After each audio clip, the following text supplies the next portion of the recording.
You're listening to Nearly Numinous, a podcast all about the religious side of life. We hope to provide our listeners insight into the lived experiences of everyday people as it pertains to any form of religion or spirituality.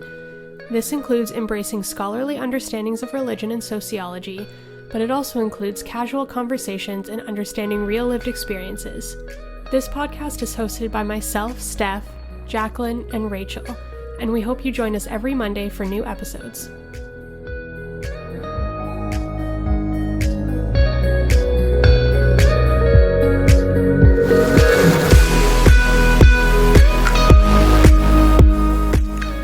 Today we're talking all about the idea of the American dream. We'll dive into the roots of it by looking at the Protestant ethic and Calvinism and how those theologies help shape contemporary American capitalist ideologies.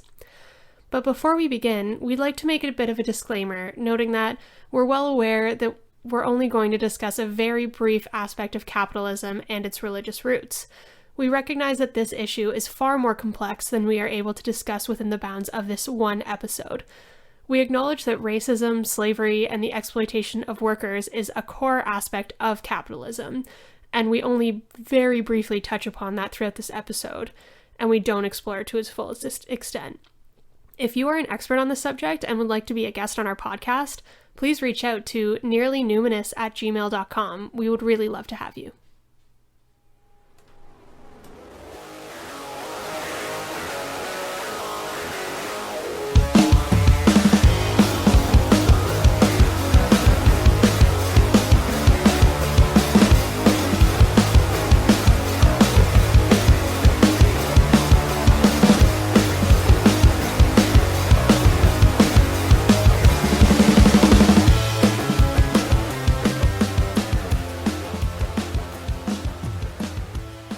The American dream is the belief that anyone with hard work can achieve any amount of success and prosperity, primarily from an economic standpoint.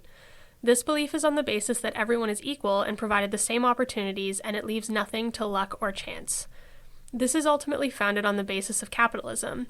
This idea is that economic growth is success. It also leaves the responsibility of the country's economic growth and prosperity in the hands of private individuals rather than under the control of the government.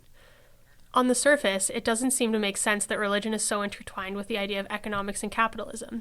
However, as we'll see throughout our discussion, the very idea of capitalism is often linked to the development of the Protestant ethic. And before we dive into what the Protestant ethic is and Max Weber's work outlining the link between theology and capitalism, we feel it's important to give you more information about Protestantism itself. On October 31st, 1517, so just over 500 years ago, German monk Martin Luther nailed his treatise, the 95 Theses, on the door of the All Saints Church in Wittenberg, Germany.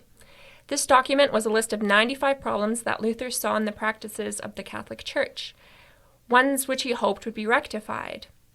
While nailing something to the door of a church may seem a little brash to us now, at the time it was a common way to begin dialogue in a community, as community members would stop by to read the letters as they were going about their daily tasks in the community, maybe doing their errands, and they would begin to discuss what the letters said with their neighbors. In addition to nailing it to the church door, Luther also sent it with a letter to his bishop. So another important note is that while this is a monumental moment in the beginnings of what is now called Protestantism, Luther in this moment still saw himself as a Catholic. Some scholars think that Luther thought the Pope Leo X was not fully aware of the negative effects of some of the practices Luther saw as problematic and believed that the Pope would bring an end to them when they were brought to his attention. Perhaps this was a bit naive. We've all been there where we want where we want to continue to see the best in the people we admire so badly that we ignore some pretty clear red flags. I've never done that. Luther's main concern was about indulgences. John Tetzel, who was a preacher of indulgences, said, "As soon as the coin in the coffer rings, the soul into heaven springs." In Catholic theology, most souls went to a holding place called purgatory after death. In this in-between place, the soul would be purified for a period of time before it could go to heaven. This period of time can be sped up for both you or your deceased loved ones by obtaining indulgences. So indulgences were documents given by the church to individuals for performing special tasks, such as maybe praying a special prayer, going on a pilgrimage, going to a certain location that was especially holy, donating to a charity, or some other virtuous task. In a way, it worked a lot like how our academic or work award systems work. This sort of reward theology or worldview is still quite common today. To this day, some Christians, such as those who adhere to what is called the prosperity gospel, will specifically do good works with a specific purpose of gaining a future reward, most often health, wealth, or a ticket to heaven. This pull yourself up by your own bootstraps prosperity theology has been so deeply infused in the white Protestant culture that those who are culturally Christian, so those whose families were Christian but they themselves may not practice Christianity, still tend to have an internalized belief that good things happen to good people. This, of course, is a problematic point of view when you look at histories of oppression, as well as the exploitative and ableist nature of capitalistic society. But more on that later. But back to indulgences. So the practice of indulgences were actually quite common in the Middle Ages. So I guess when the Pope wanted to renovate his basilica in Rome, indulgences made a lot of sense as a way to finance that.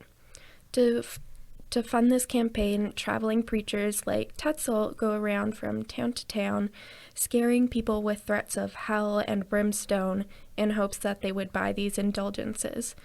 These preachers, of course, would receive a cut of the money. Looking at the poor villagers in his parish, Luther became concerned about the indulgence economy. To paraphrase what he wrote in Thesis 86, "Why does the Pope, whose wealth today is greater than the wealth of the richest man, build the Basilica of St. Peter with the money of poor believers rather than with his own money?" So, long story short, the Pope was happy with how things were and wasn't interested in changing. When Luther wouldn't renounce his treatise, Luther's life was threatened, but luckily he had allies in the German nobility who wanted some freedom from the control of the Holy Roman Empire. With their help, he went into hiding for a while. While hiding out, he translated the Latin Bible in German, which was forbidden, and he also further developed his main theologies, the most important of which, for this episode at least, being sola scriptura, sola fide, and sola gratia, which means by scripture alone, by faith alone, and by grace alone. In these theologies, Luther rejects the tradition of the Catholic Church and the tradition of indulgences, which is not found in the Bible. Instead, he emphasizes his belief of the importance of God's grace in the soul's quest for salvation. So he emphasizes especially the idea of faith over works, that God's grace was given due to faith rather than by one's good works. This is a drastic change from the point system that the indulgence system suggested. Luther also made Christianity more accessible to everyday people. As noted previously, Luther translated the Bible into German, as most people did not know Latin and so could not read the Bible in Latin or understand Latin liturgy. He also brought the idea of vocation to the common folk. Not everybody could or wanted to be priests or monks or nuns. Luther preached the idea that one could follow God's will in their everyday work, that a butcher or farmer or mother could glorify God in their everyday work and were not less important to God than a church official. To this day, a central idea of Protestantism is that each person has a worldly calling and a vocation, and this idea continues to infuse religious ideals and virtues into everyday activities. Now, all of this makes Luther sound like a saint, but before you go put Luther on a pedestal, know this: Luther was not perfect. Honestly, from reading his theology, I can firmly say that I personally would not like him as a person if we met. Following his actions of reform, there were peasants who were seeking to further this reformation in the form of social reform to liberate themselves from the social inequality ingrained in German society. And Luther, who was buddies with the nobility, was not really interested in this. In his letter, which was titled "Against the Murderous Thieving Hordes of Peasants," he writes, "Let everyone who can smite, slay, and stab, secretly or openly, remembering that nothing can be more poisonous, hurtful, or devilish than a rebel. It is just as when one must kill a mad dog. If you do not strike him, he will strike you. and a whole land with you. It's a bit hypocritical of him. Yeah. I also am very anti anybody who says it's okay to strike a dog. Like, come on. Yeah, what the hell? Literally. Yeah, and it unfortunately gets worse. So Luther, I guess, because he was really anti-Catholic, which would, make sense because they threatened his life, like they tried to assassinate him, he was really hopeful that he would get converts from the Jewish people that were living around him, and they weren't really into that for whatever reason, so he wrote this letter, The Jews and Their Lies, which is essentially just a temper tantrum because he couldn't convince them to convert to Christianity. I will not repeat these words, but they were anti-Semitic and would later be used by various Christian churches in Nazi Germany to justify their complicit actions in the Nazi regime and the Nazi stance of anti-Semitism. So we all say stupid things when we're angry. I personally have not gone that far when I'm angry. No, Yeah. me neither. And so in the case of Luther, due to his leadership position and significance in church history, these angry words have unfortunately had a huge negative impact on the world. So to me, it shows the importance of being careful with our words all the time, but especially when we're angry. And presents to me a strong argument that white men of privilege in prominent leadership positions with anger issues, a lack of self-awareness, and a lack of understanding of systems of oppression should be forced to take a time out when they have a childish temper tantrum, forced to put down their quill or step away from Twitter. That's a big retweet from over here. Big retweet, yeah.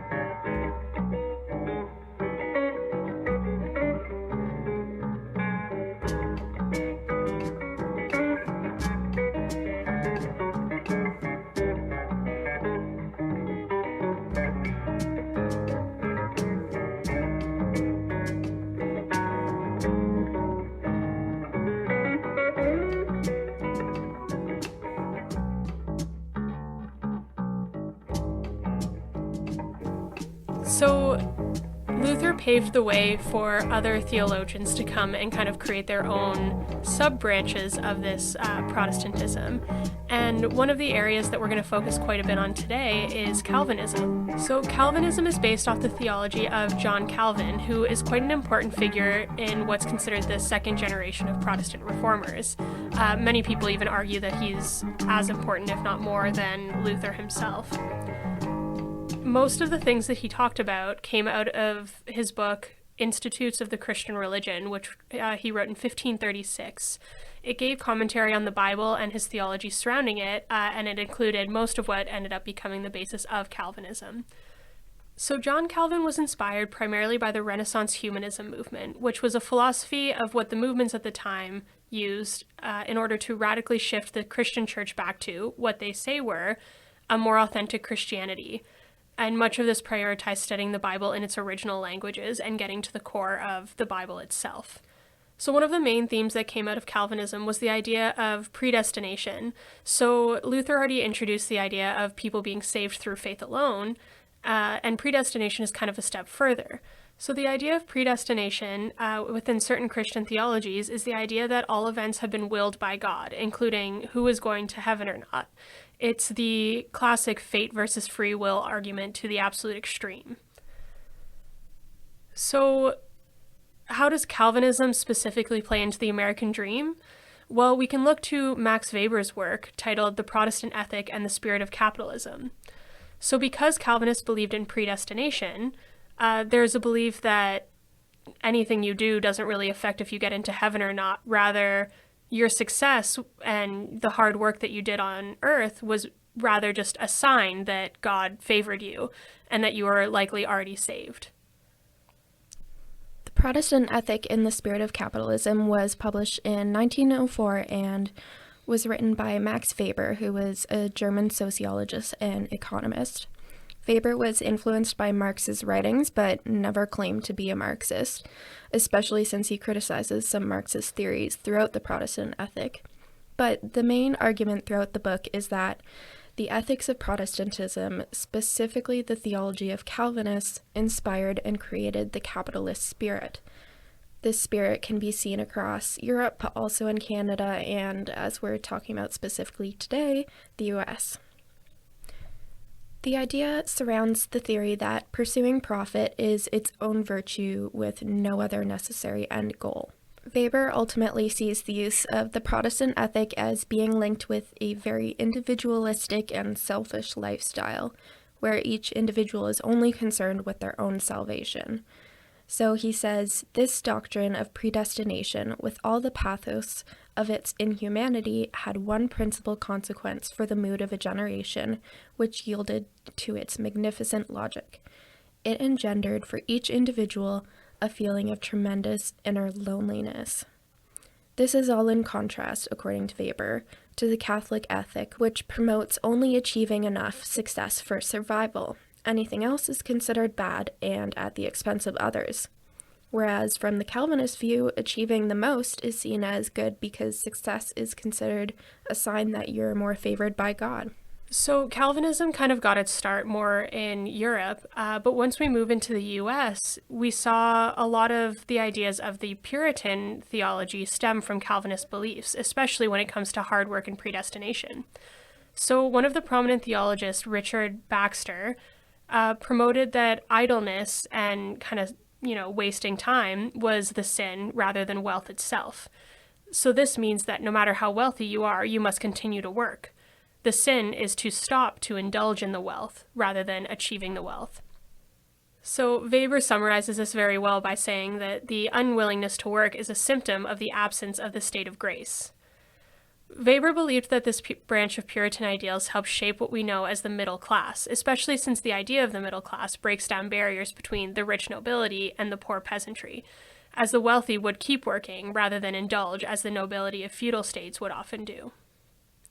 So I've kind of talked about the idea of the middle class here, but I'd be interested to chat a bit more about our view on the middle class, because I think that's so entrenched in American, but also Canadian political identity, because we put such a pressure on this idea of the middle class, and everybody is in it, and we want to see the middle class succeed. And it's interesting because I think this puts into perspective how we then view the lower class, and why a lot of it, especially when it comes to the capitalism, especially in contrast to socialism, capitalism puts such an emphasis on if you're poor, you're that way because you didn't work hard enough. And I think as we've seen, that theme is obviously well entrenched into this kind of theology. Yeah, and that kind of reminds me of just in disability studies, there's the idea that the Western kind of concept of disability is a result of capitalism. And so just this idea that it was only when there was the 8-hour workday that disability really became a thing, I guess, and that there would be people who couldn't maintain that pattern, and so they were in a sense not good enough for this capitalistic society, and so that's where the categories of disability kind of come in. Well, I'd be interested though, because I know you've done a lot of work looking at kind of the theology of disability and ableism, and so this is not something I'm super aware of, but I'd be curious to know how much of it is entrenched in actual biblical writings versus what we've kind of now interpreted, because I think there's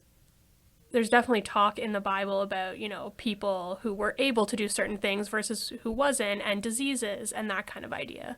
There are certain interpretations of the Bible, particularly ones that are more literal, that see people with disabilities being their disability was a result of a sin or of their own sin, or maybe their parents' sin, that kind of thing. Mm-hmm. And so then so being healed by Jesus was kind of this restoration of faith in a way, I guess. And so there's a strong link between faith and sin and disability. And that kind of reminds me of this idea of health and wealth. And so this idea that like the rich are rich because they're glorifying God through their work. In the case of capitalism. Well, I feel like there's almost like two different views you can take, right? And it seems like one side of it is that, you know, if you believe in predestination, then your disability, it would maybe be seen as God not favoring you, right? Or like a sin.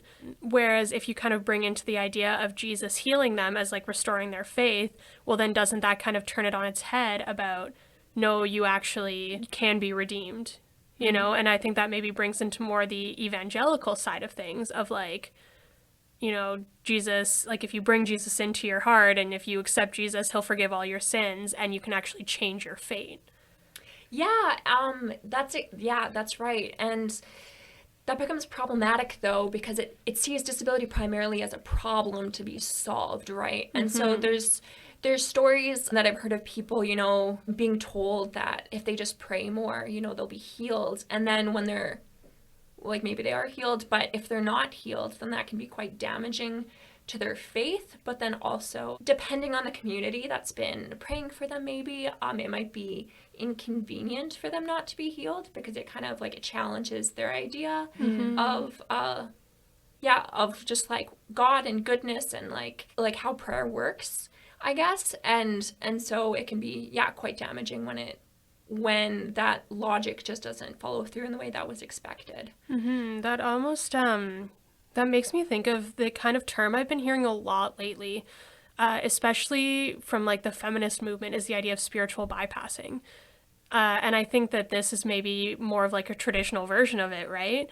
And so just to give a definition of spiritual bypassing for listenership is the idea that people use it in kind of the manifesting communities, in, you know, the health and wellness community, but also, you know, from maybe a bit of a Christian perspective as well, where if you just manifest the right thing, if you pray for the right thing, then you'll heal yourself and everything will be fine. And it really diminishes the actual oppression and real world experiences of what's going on around people. And so I find that interesting that we can kind of turn that on its head and bring in the discussion of, you know, the Black Lives Matter movement just expanding and becoming, you know, the most important issue in 2020. And we talk a lot about spiritual bypassing when it comes to that, because it's been used often by especially white women who are really into manifestation and yoga. You know, they often tell, you know, their Black friends that, well, you just need to like become at peace. Like, have you tried meditating? Have you tried yoga? You know, things like that. And so it's really interesting that we've separated this from Christianity, but it's still really ingrained in this kind of idea of you're your own fault. If you're unhappy, if something's wrong in your life, it's your own fault. Full circle. We're back to the American dream, right?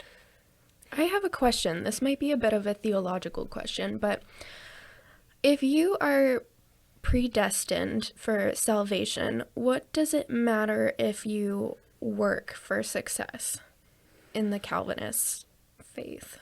Yeah, that's where I struggle with too. I'm kind of, there's like a very big disconnect, because if you're predestined to go to heaven, then what does the rest of it matter? If I knew I was predestined, I'd kind of just sit around all day, you know? Yeah. I wish I had an answer. And we both looked at Jacqueline. Yeah, our theology expert over there. I can think of like particular Calvinists in my life that would be sad that I don't know the answer in this moment. Yeah, no, that's a really good question, and that's something that I really struggle with understanding too. Maybe we should get a Calvinist on our podcast to talk about it. If you're a Calvinist and you're listening to us and would like to be on our podcast, send us an email, nearlynuminous@gmail.com. We'd love to have you on so you can explain this to us. Okay, so, you know, I kind of brought up a little bit about the current political state. So obviously, we're going to be releasing this episode around the same time that the next American election is. And maybe it's worth just kind of talking about, you know, I brought up the idea of, you know, the non-Christian environment and like how they view this kind of like the idea of spiritual bypassing, maybe the idea of, anti-American dream, maybe. I don't know how to transition into this. Anyway, all I wanted to try to transition to is maybe if you wanted to talk about some of the stuff you pulled up about like the 2020 election. Yeah, I wanted to sort of mention, or I wanted to explore how might the emergence of like secularists, non-religious peoples, agnostics, and atheists, like these are rising trends, how might that impact American politics and the 2020 election? So an article from The Spectator says that the latest statistics gathered by the Pew Research Center are shocking. Between 2009 and 2019, the number of American adults describing themselves as Christians fell from 77% to 65%. Meanwhile, the number of atheists, agnostics, and nothing in particular rose from 17 to 26%. They also noted that this is the first election in which the data indicate that American Christianity is imploding. So I just thought it was interesting to see that dynamic where we can clearly see that religion still has a huge influence on American politics, but people are starting to ask the question, is that influence fading? Is this to the detriment of American politics? I've seen quite a few articles online about why religion leaving American politics is, next to the apocalypse. What do you guys think? Well, I first want to problematize this idea that only Christians will only support the Republican Party, and that's just something that I've seen in online communities, Christians that are democratic. And so just this idea that like if you're truly Christian, you will support the Republican Party, I think is quite problematic, just as an assumption to make. No, that's a good point to make.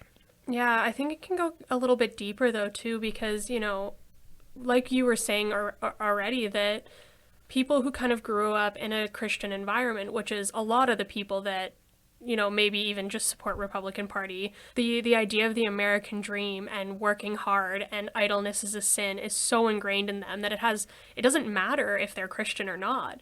They still have that, like that's their whole identity.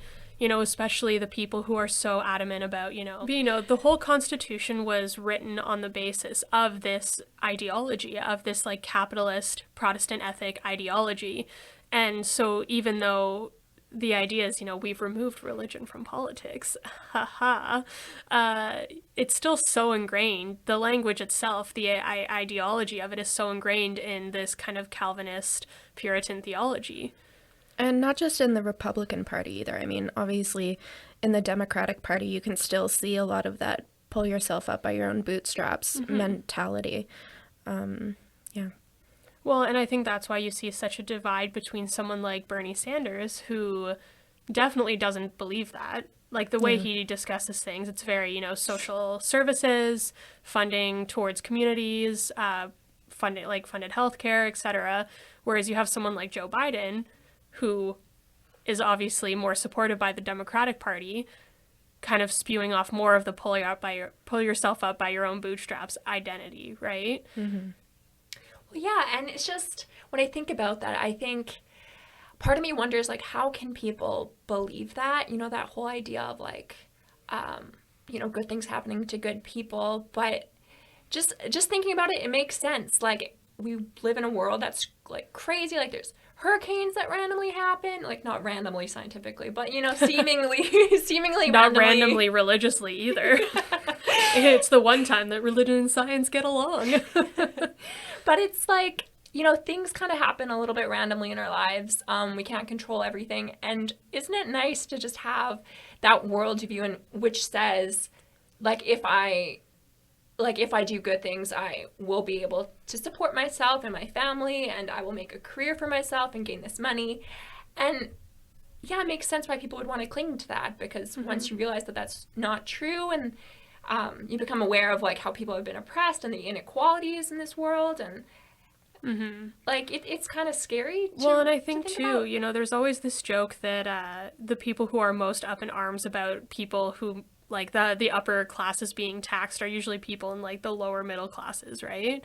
And it's that idea of like hope, you know? And if you can believe that one day you'll be making over $400,000 a year and you're going to be in the upper tax bracket, you're going to support that ideology because you have hope that you can one day also achieve that, you know, regardless of if that's actually even possible. Because for most people it isn't, you know?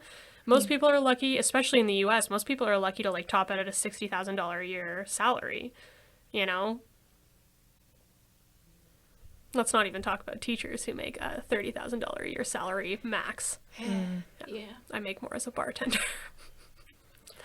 To go back to that everybody for themselves mentality, though, it really reminds me of that the really common misunderstanding of the survival of the fittest phrase, which I think a lot of people have co-opted to say, if you can't survive on your own, if you can't build success for yourself, then you're doomed to failure and you're kind of better off not being with the rest of us who can succeed. But that's just not the way natural selection works. Like, we're not all on our own. We build social relationships for a reason because they're beneficial to us. And I think this notion of extreme individualism is just so harmful to not only ourselves, but like our fellow humans.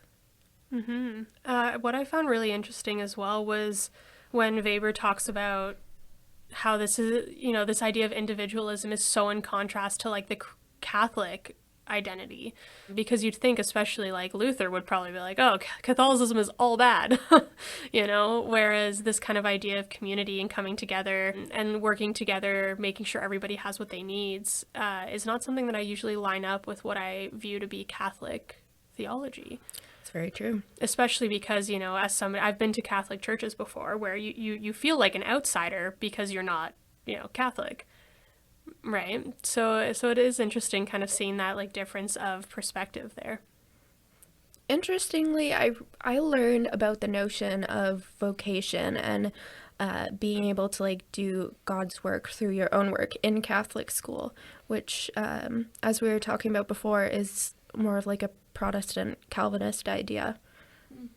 Well, like, yeah, Protestant ideas have eventually like influenced some Catholic theologies over time. Well, like I think the Vatican II is kind of like the epicenter of all of that. I'm sure you can probably find a lot of the similarities coming forward because that was what, in the 60s? I don't know enough about Vatican II to start like, I know like I know very, very, very little. Yeah. I'd have to do like a lot more research to start like spewing off stuff about Vatican II. So it's interesting how we've moved from kind of the whole constitution and identity of America being founded on this very Protestant theology to, you know, we think we've come so far, you know, we've changed so much, religion and politics are separate. But something that I found really interesting is that almost every single president has been Protestant. So Kennedy was the first Catholic president. Then we've got, you know, Mitt Romney ran for the presidency but didn't win, and he was a very, very outspoken Mormon. And I think it's really interesting how, you know, subconsciously we're maybe still associating the idea of capitalism and economic prosperity to this very, you know, specific religious identity. Well, I know that the Republican nominees are Protestant. From what I can tell from a quick Google search, Joe Biden is Catholic and Kamala Harris. I couldn't really find a lot on her, but what Wikipedia told me was that she was influenced by the Black church and Hindu mythology growing up. So that's quite a departure from strict Protestantism that we usually see in the presidential nominees. I mean, also a non-white woman is a strict departure from the presidential nominees. Yeah, it's very true. Yeah, but it seems Donald Trump, you know, states that he's Presbyterian, which is really interesting and potentially a political move. And same with, I think you noticed that Mike Pence used to be Catholic. Yeah. But switched over to Protestantism, so he became an evangelical. Which, again, you kind of wonder, is this an intentional political move? If they're very well aware that, typically Protestants end up winning the presidency, if that's a very intentional thing. Yeah, I think it's also very interesting because Mike Pence is so outspoken about his religious beliefs, especially when it comes to, like, the LGBTQ community.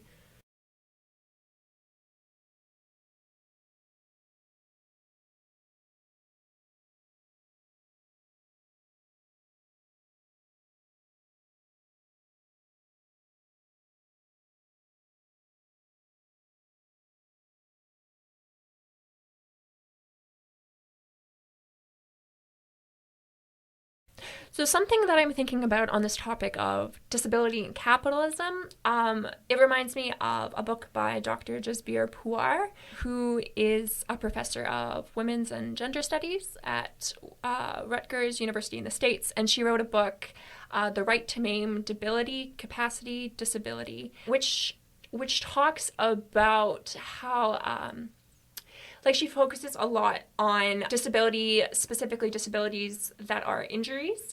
And so just the idea that that sort of disability often is specifically targets, people of color, people who are put in more dangerous situations in their workplaces, don't have as much protection, like workplace protection that way. Maybe disability comes from like an injury in war, that sort of thing. And so that very often it's people who are maybe lower income, already like racialized, who get injured and get this sort of disability. And so it just makes me think about how a lot of these things are quite cyclical. So a lot of these people are already oppressed, and then something happens, and then they're oppressed even more because they can't work the same way that they used to because now they have this disability.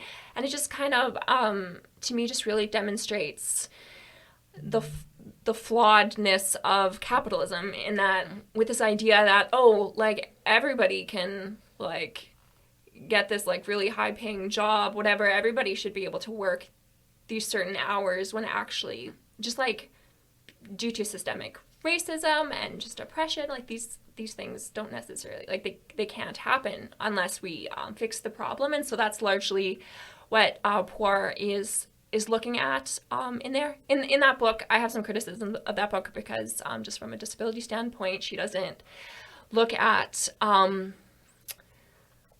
disabilities that are present from birth, for example. So there are some holes in her argument in that way, but specifically with injuries, that is something that for me is quite problematic with the nature of capitalism and the way that people experience oppression in their bodies. I think that also comes down to the fact that we place a dollar sign on everybody's head, right? And when there is, a strike against you, that dollar sign goes down. And so it's amazing as well that we get into the fact that, the idea of pick you up by your bootstraps, you work hard and you figure it out. There's also the other side of that where, there's this kind of idea of helping your own kin. And so, you'll still help the people that you see value in. So if they will help you in some way, their dollar sign goes up. If they are able to work for you, their dollar sign goes up. So, when you kind of bring into the discussion of disability onto that, you could see almost if it was my sibling, obviously I would do more to help them because I saw that inherent value in them. But when it's disassociated from you, you don't see that value as much, right? Yeah, if you're not one of their own, or you're not part of the in-group or can in some way benefit them, then why help them at all? Mm-hmm. Yeah, so there's an argument that ableism being the discrimination in favor of able-bodied people, ableism is largely rooted in white supremacy and just whiteness, and very often, even in the disability movement, the main voices would be white people with disabilities. And so a lot of the way that white able-bodied people kind of interact with disability is when one of their fellow white people becomes disabled, and that's kind of their first realization that disability is kind of a thing that they should maybe care about. And so that's also problematic though too, because I forget where I was reading this, but just talking about how even when a white person is sick, there's a certain amount of time, that like maybe a community will like bring casseroles and that sort of thing, but then eventually it kind of like fades away in importance. There still is this sort of I don't want to say like dollar sign necessarily in this case, but this sort of like economic system of care that is sort of assumed. And so like even when it's someone within your own circle, it can be hard. It can be hard to support someone. Yeah. And then so if you look at like people that are maybe outside of your circle, people with a different background than you, then yeah, that's kind of the same thing as what you're talking about with like it's harder for like anyone to care about people that they don't know. Mm-hmm. And especially when like your political ideology is more focused on the in-group that is directly around you, then that becomes even more difficult. So that reminds me of in Weber's book, he actually brings up the character in The Pilgrim's Progress, and it's been quite a while since I've interacted with either Weber's book directly or The Pilgrim's Progress, but basically it's the idea of the one character who leaves behind all like his whole family and doesn't necessarily care because he's going to go visit like kind of the celestial place, right? So it's kind of brings up that idea of this like that Protestant ethic and bringing back to kind of that theme of loneliness and how people are so individualized. And I think it's interesting because Weber was presenting this as almost like they don't even care about their own kin. Like they don't care about their own people because they're so worried about their own salvation. And they know that they can't save others, so why should they bother trying, right? So I think it's interesting that, there has been at least a little bit of a shift there because again, like people do care about their own kin, right? For the most part. I mean, that's a very broad statement. Obviously, you can't categorize people like that because I'm sure there are plenty of families that, kick people to the curb over addiction and disability and sexuality, etc., right? If you can't or won't, for whatever reason, work for your salvation or, work for money, or they could be the same thing in this case, then you might be seen as lazy or worthless if we're talking about that dollar sign on your head. And this isn't just like an American thing. This is a Canadian thing too, and I'm sure it exists elsewhere in the world. I know I feel that pressure when I think about whether I should work more during the week just because I do have an extra hour or two every night. Maybe I should work for more money, even if it would be detrimental to my health physically or mentally. And I think that a lot of people do go through with that. They work and work and work and work. And even though they're working to, figuratively or literally raise their spirit, it ends up crushing their spirit. Mm-hmm. Or just, I know of people who wear that sort of thing as a badge. Like, oh, like when I was working my way through university, I worked like this much. And yeah, like there's a certain extent of like, well, like they may have needed to do that actually. Mm-hmm. But the idea of like wearing that as some sort of badge of honor and prize the struggle. Yeah. Like proud to be a workaholic.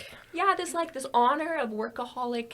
Yeah. I'm not sure if that's a word. Well, and it's even like the pressure of, and I see this a lot more, especially in the like female community, that like you need to have a side hustle, like you work during the week and then have another job on the weekend so that you can like work and make sure that you like get the success you need because like you're a strong independent woman, and in order to show that you need to like have your day job but then also be like a photographer on the side, right? So that rhetoric still like expands into, again, like not just the, Calvinist Christian community, it expands into the white women who love yoga community, I need to find I keep calling it the white women who love yoga community, and I feel like there's a better term for it. Our listeners who are white women who love yoga are feeling very oppressed by you, Steph. I'm sorry, I'm also a white woman who loves yoga.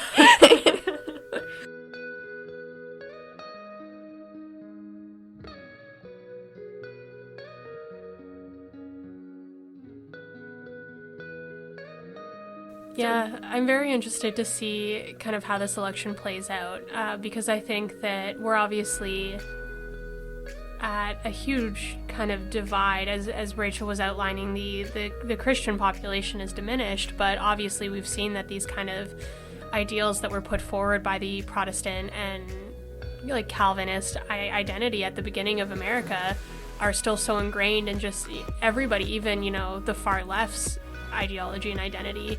You still see elements of it, right? So I'm very interested to kind of see how this election will pan out. And obviously, you know, we've got two candidates that just represent those kind of ideals, granted in their different ways. I'm not trying to say that Donald Trump and Joe Biden have the exact same ideals, because they definitely do not. But I think as we've seen here, you know, there's so much of it that's just so ingrained in just the whole system in the U.S. So it'll be really interesting to see, you know, if we'll ever have somebody as far away from it as Bernie Sanders being in charge, or even like AOC. But you know. So I feel like we could probably sit and talk about politics, American politics, religion and politics for days, but we might have to leave the rest of that for a different episode. So hopefully we've given some sort of information about, you know, where some of these political identities and ideologies come from, and that they don't just kind of exist in a vacuum. They're a long lineage of history. And, you know, I think it's really important that we keep this kind of stuff in mind when we're voting, you know.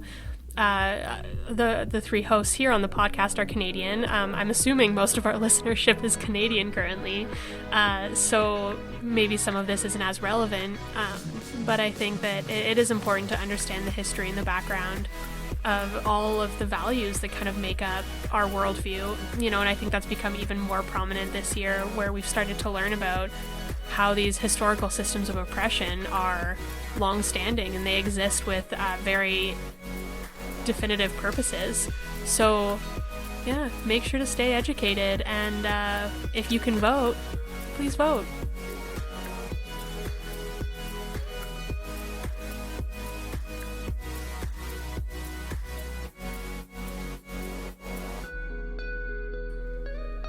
Thanks for listening to this week's episode of Nearly Numinous. You can subscribe on all of your favorite podcasting apps, including Spotify, Apple Podcasts, Google Podcasts, and Stitcher. Just search for Nearly Numinous. You can also find us on social media under the same name. Have a topic you'd like us to talk about? Would you like to be a guest on a future episode? Reach out to us at nearlynuminous@gmail.com. Don't forget to tune in next week for another episode.